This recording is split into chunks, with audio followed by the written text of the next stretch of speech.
This is a reading from the Poem of the Van God by Maria Valtorta, Volume 1, Episode 34, The Adoration of the Wise Men, 28th of February, 1944. My internal voice warns me, call the contemplations you are about to receive, in which I will tell you the Gospels of faith, because they will clarify for you and other people the power of faith and of its fruits, and will confirm you in the faith in God. I see Bethlehem, small and white, gathered like a brood of chickens under the stars. Two main streets divide the town crosswise, one coming from beyond the town, and it is the main road that continues on the other side. The other road runs across the town from one side to the other, but does not proceed further. There are other small streets dividing the town into many sections, without the slightest resemblance to a road scheme, as we understand it. The roads are suited to both the ground, which is all gradients, and to the various houses built there, here and there, according to the vagaries of the ground and the whims of the builder. Some run to the right, others to the left, some at a corner with the road skirting them, which consequently seems a ribbon which unwinds tortuously instead of being a straight one, running from one end to the other without any diversion. Now and again there is a little square, serving either for a market or a fountain, or because, owing to the total lack of a building scheme, there is a small piece of sloping ground, not suitable for any structure. The place where I seem to be staying appears to be exactly one of those peculiar little squares. It should be square, or at least rectangular. It is instead so strange a kind of trapezium that it looks like an obtuse angled triangle with a blunted vertex.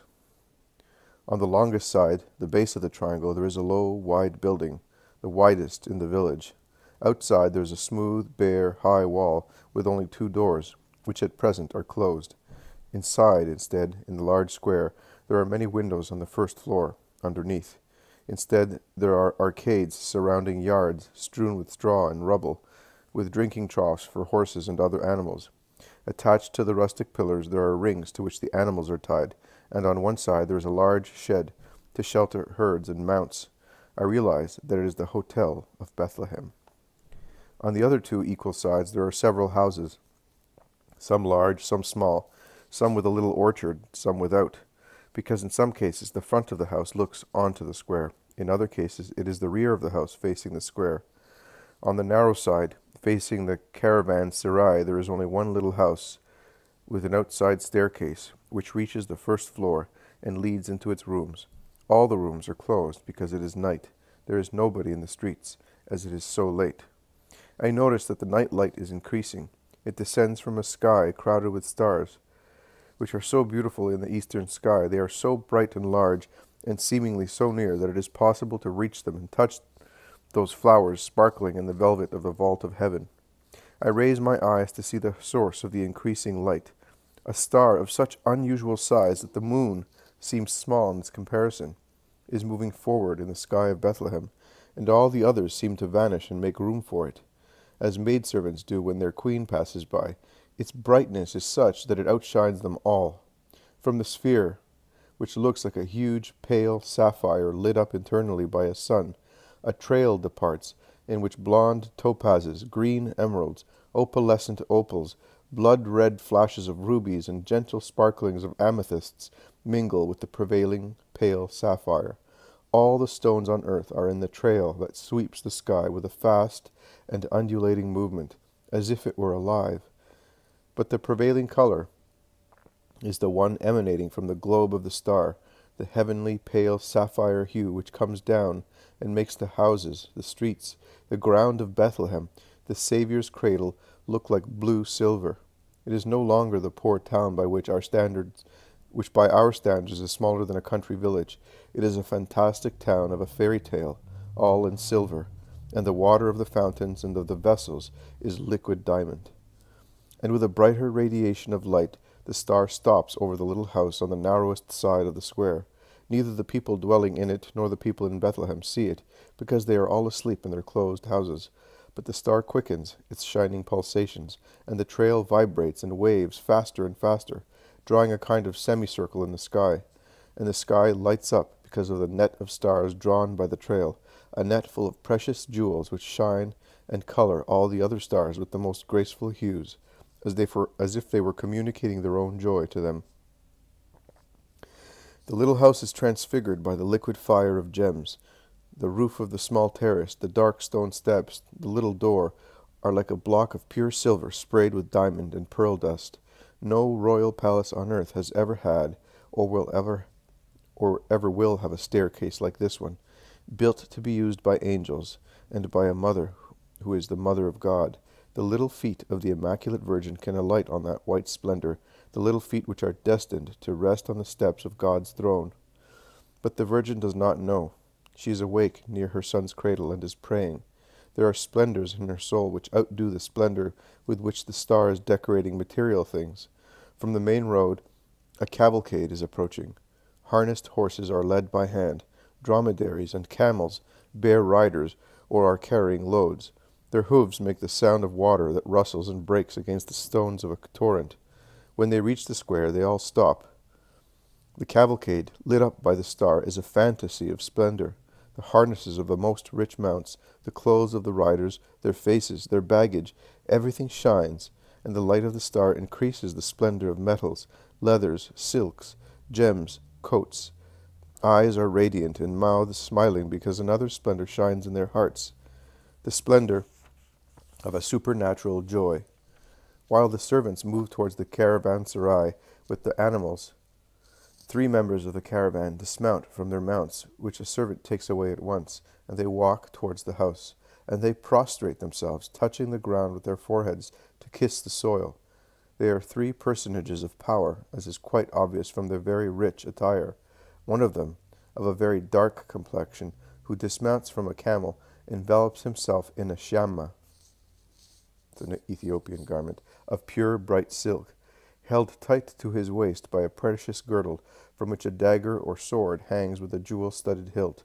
Of the other 2, who dismount from 2 splendid horses, one is wearing a beautiful striped robe, the dominant color of which is yellow, fashioned like a long domino, with hood and cordon, which looks like a piece of gold filigree, owing to the very rich golden embroidery. The third one is wearing a silk shirt puffing out of long, large trousers, narrow at the ankles. He is enveloped in a very fine shawl, which resembles a flowery garden. So bright are the flowers decorating it. On his head he has a turban held by a little chain, covered with diamond settings. After venerating the house where the Saviour is, they rise and go towards the caravanserai, where the servants have knocked and had the door opened, and the vision ends here. It starts again 3 hours later with the scene of the Magi adoring Jesus. It is daytime now. The sun is shining in the afternoon sky. One of the servants of the 3 Magi crosses the square and climbs the steps of the little house. He goes in, he comes out and goes back to the hotel. The 3 Magi come out, each followed by his own servant. They cross the square. The occasional passers-by turn round to look at the stately personages who are walking very slowly and solemnly. A full quarter of an hour has elapsed since the servant came out, and thus the inhabitants of the little house have had time to prepare to receive the guests. The Magi are even more richly dressed than the night before. Their silks shine, the gems sparkle, a big bunch of precious feathers, covered with even more precious chips, quivers and shines on the head of the wise man wearing the turban. One of the servants is carrying an inlaid coffer, the metal reinforcements of which are all engraved gold. The second servant is holding a beautifully wrought chalice, covered with a pure gold lid which is even more finely finished. The third servant has a kind of wide, low amphora, also in gold, the cover of which is shaped like a pyramid at the top, of which there is a diamond. The gifts appear to be heavy because the servants are carrying them with some effort, particularly the one with the coffer. The Magi climb the steps and go in. They enter a room that extends from the road to the back of the house. The little kitchen garden at the back can be seen through a window, which is open to the sun. There are doors in the other 2 walls, and the owners, that is, a man and a woman, and some boys and young children, cast sidelong glances through them. Mary is sitting with the child in her lap, and Joseph is standing near her. But she also gets up and bows when she sees the Magi entering. She is all dressed in white. She is so beautiful in her plain white dress, which covers her from her neck down to her feet, from her shoulders to her slender wrists. She is so beautiful, with her head crowned with her blonde plaits, her face more rosy for the emotion, with her eyes smiling so sweetly, while her mouth gives a greeting. May God be with you." That the three Magi stop for a moment, completely astonished. They then proceed and prostrate themselves at her feet, and they ask her to sit down. They do not sit down, although she asks them to do so. They remain kneeling, relaxing on their heels. Behind them also, on their knees, are the three servants. They are immediately after the threshold. They have placed the three gifts they were carrying in front of the Magi, and now they are waiting. The three wise men contemplate the child, who I think must be 9 to 12 months old. He is so lively and strong. He is sitting on his mother's lap and smiles and prattles with a shrill voice like a little bird. He is all dressed in white, like his mother, with tiny sandals on his little feet. His dress is a very simple one, a small tunic from which his restless feet protrude, and his plump little hands, which would like to get hold of everything, and above all a most beautiful little face in which 2 dark blue eyes shine, and a pretty mouth with dimples at the sides shows its first tiny teeth when it smiles. His pretty little curls are so bright and soft that they seem gold dust. The oldest of the Magi speaks on behalf of them all. He explains to Mary that one night, the previous December, they saw a new star of an unusual brightness appear in the sky. The maps of the sky had never shown or mentioned such a star. Its name was unknown because it had no name. Born out of the bosom of God, it had flourished to tell men a blessed truth, a secret of God. But men had not paid any attention to it, because their souls were steeped in mud. They did not lift their eyes to God, neither could they read the words that he writes with stars of fire in the vaults of heaven. May he be blessed forever. They had seen it, and had striven to understand its meaning. They were happy to give up the little sleep they usually granted themselves, and forgetting even their food, they devoted themselves entirely to studying the zodiac, and the conjunctions of the stars, the time, the season, the calculation of the hours past, and of the astronomic combinations had told them the name and the secret of the star. Its name, Messiah. Its secret, the Messiah had come to our world, and they had set out to worship him, each of them unknown to the others, over mountains, across deserts, along valleys and rivers, traveling by night. They had come towards Palestine, because the star was moving in that direction. For each of them, from 3 different points on the earth, it was going in that direction. And then they met beyond the Dead Sea. God's will had gathered them there, and they then proceeded together, understanding one another, notwithstanding that each spoke his own language. By a miracle of the Eternal Father, they were able to understand and speak the language of each country. They had gone together to Jerusalem, because the Messiah was to be the King of Jerusalem, the King of the Jews. But over the sky of that city the star had concealed itself, and they felt their hearts breaking with pain, and had examined themselves to ascertain whether they had failed to deserve God. But when their consciences reassured them, they had applied to King Herod, and had asked him in which royal palace the King of the Jews was born, because they had come to adore him. And the king had gathered the chief priests and the scribes, and had asked them where the Messiah might be born. And they had replied, "In Bethlehem, in Judah." And they had come towards Bethlehem, and as soon as they left the holy city, the star had reappeared to them. And the night before their arrival in Bethlehem, its brightness had increased. The whole sky was ablaze.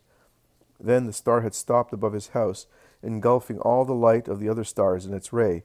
And they had understood that the divine newborn baby was there, and now they were worshipping him, offering their gifts, and above all their hearts, which never cease thanking God for the grace granted to them. Neither would they ever stop loving his Son, whose holy human body they had now seen. Later they intended to go back to King Herod, because he also wanted to adore him. In the meantime, here is the gold which befits a king to possess. Here is the incense which befits a god.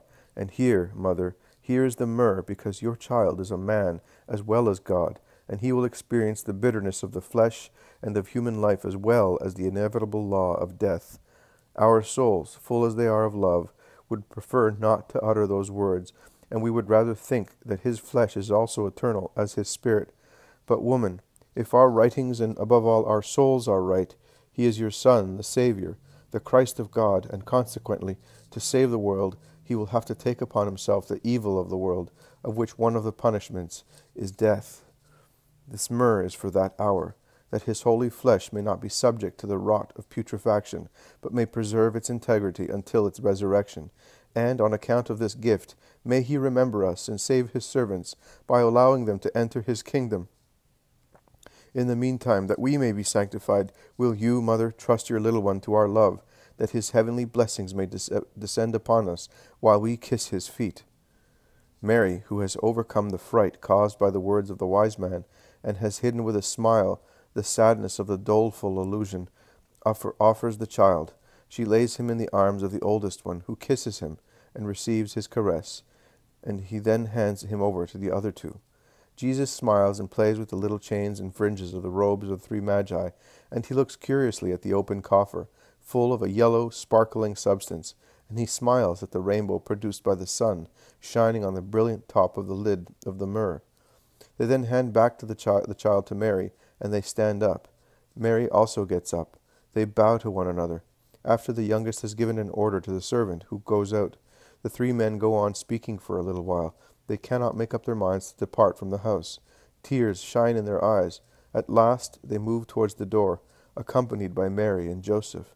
The child wanted to get down and give his hand to the oldest of the three, and he walks thus, held by his hands by Mary and the wise man, both of whom bend down to steady him. Jesus walks with a hesitant step, like all children, and he laughs, kicking his little feet on the strip of the floor lit up by the sun. When they reach the threshold, it must not be forgotten that the room is as long as the house. The Magi take leave, kneeling down once again, kissing Jesus' feet. Mary, bending down over the child, takes his hand and guides it in a blessing gesture over the head of each wise man. It is already a sign of the cross, traced by Jesus' little fingers, guided by Mary. The three men go down to the steps. The caravan is already there, waiting for them. The horses' studs shine in the setting sun. People have gathered in the little square, watching the unusual light. Jesus laughs, clapping his hands. His mother has lifted him up on the wide parapet of the landing, and is holding him against her breast with an arm, so that he may not fall. Joseph has gone down with the Magi, and is holding the stirrup to each of them, while they mount their horses and the camel. Servants and masters are now all on horseback. The starting command is given. The three men bow down as low as the necks of their mounts in a final gesture of homage. Joseph bows down. Also Mary bows, and then she guides Jesus' hand again in a gesture of goodbye and blessing. Jesus says, "And now what shall I tell you, O souls who feed your faith, who feel your faith is dying?" Those wise men from the east had nothing to assure them of the truth, nothing supernatural. All they had was an astronomical calculation and their own considerations made perfect by a strictly honest life. And yet they had faith. Faith in everything, in science, in their own conscience, in God's goodness. Science made them believe in the science